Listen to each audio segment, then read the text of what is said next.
বেহেশতের চাবি, এই কথাটা লেখা আছে হাদিসে।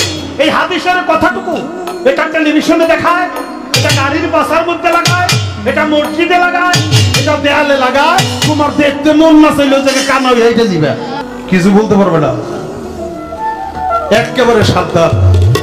সূরা মাউনে আল্লাহ কি বলছে এটা তো কইলো না।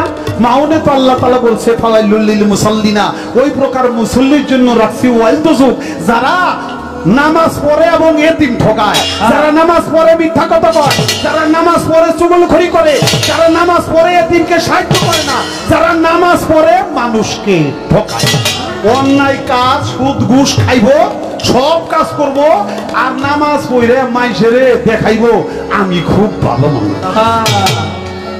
এই লোক দেখানো নামাজই তাদের জন্য আল্লাহ তাআলা রাখছে ওয়াইল দুজুক, যেই দুজুকে ঘুমুত খেয়ে বাসুন লাগবে, মানে সবচেয়ে জঘন্য ওয়াইল দুজুক। এটা যে বলে না তা কিন্তু না, এটাও বলে, তবে এটা বলার সংখ্যা কম। নামাজ বেহেশতের চাবি, এটা বলার সংখ্যা বেশি। কেন? নামাজ বেহেশতের চাবি এটা হলো প্রচার যোগ্য।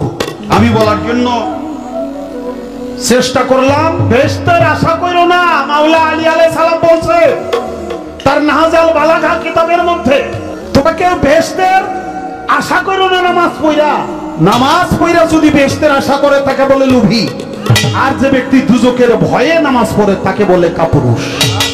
লোভীকেও আল্লাহ পছন্দ করে না, কাপুরুষকেও আল্লাহ তাআলা পছন্দ করে না।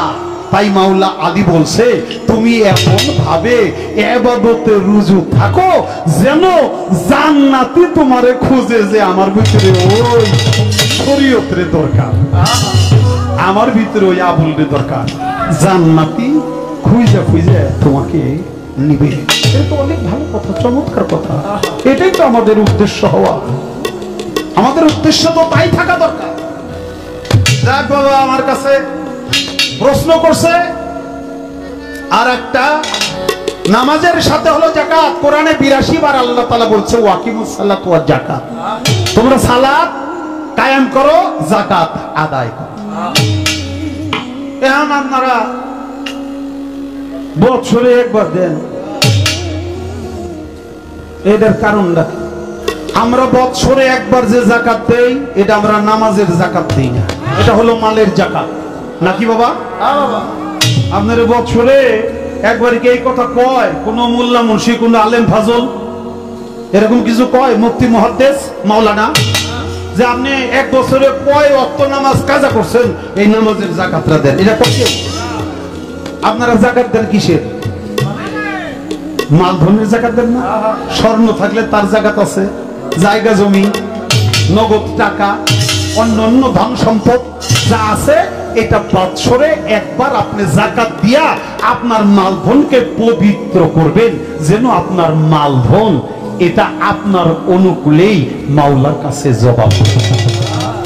আর আল্লাহ তাআলা যেই যাকাতের কথা বলল সালাতের সাথে, ওয়াকিমুস সালাত ওয়াজ যাকাত, এই যাকাতটা ওই মালের যাকাত না, এটা যতবার মানুষ নামাজ পড়ে ততবার তার যাকাত আদায় হয়। অর্থাৎ আমরা খালি নামাজ পড়লেই হইব না, আপনি ওযু করেন না গে, নামাজ হইল বেহেশতের চাবি, আর ওযু হইল নামাজের চাবি। আপনি যতবার এই হাত মুখগুলো ধৌত করবেন, মুখে পানি দিবেন, আপনি হাত ধুইলেন, আর আপনি মনে মনে এই প্রতিজ্ঞা করলেন আমার এই হাতটা যেন আমি কারো উপরে চপেটাঘাত না করি, আঘাত না করি অন্যায় ভাবে, এবং আমার এই হাতটা যেন পরের ধন কখনো না করি।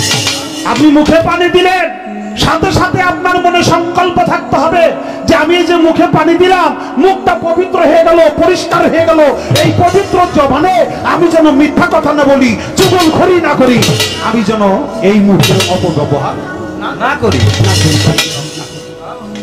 আপনার মুখের যাকাত আদায় হয়ে গেল। আপনি অবশেষ যে চোখে পানি দিলেন, মুখমণ্ডল ধুইলেন, আপনার এই চোখে যেন কোনো খারাপ দৃশ্য আপনি না দেখেন। যদি চোখে পড়ে যায় তাহলেও যেন খারাপটাকে আপনি ঢাইকে রাখেন, এটা আপনার সংকল্প হইতে হবে।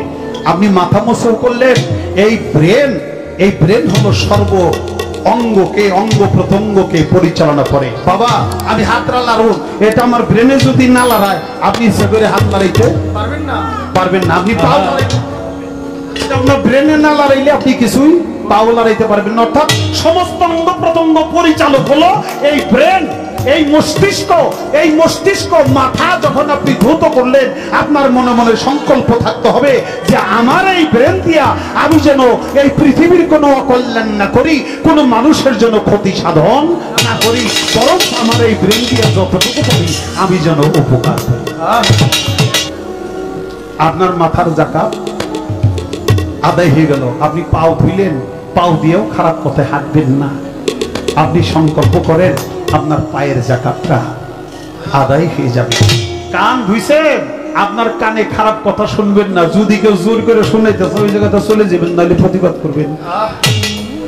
আপনার এই সংকল্পগুলো, এটা হলো নামাজের জাকাত। যখন নামাজ পড়েন এই নামাজের আগেই আপনার জাকাত আদায় হবে। আর যে ব্যক্তি হুদা হুদা গেলে পানি দিয়ে শেষ করে খালি কোন সময় নামাজটা পড়ে আইসাই আমার আকামটা শুরু করুন লাগবে, এটা যারা করে থাকো তো নামাজও হয় না, থাকো জাকাতও আদায় হয় না।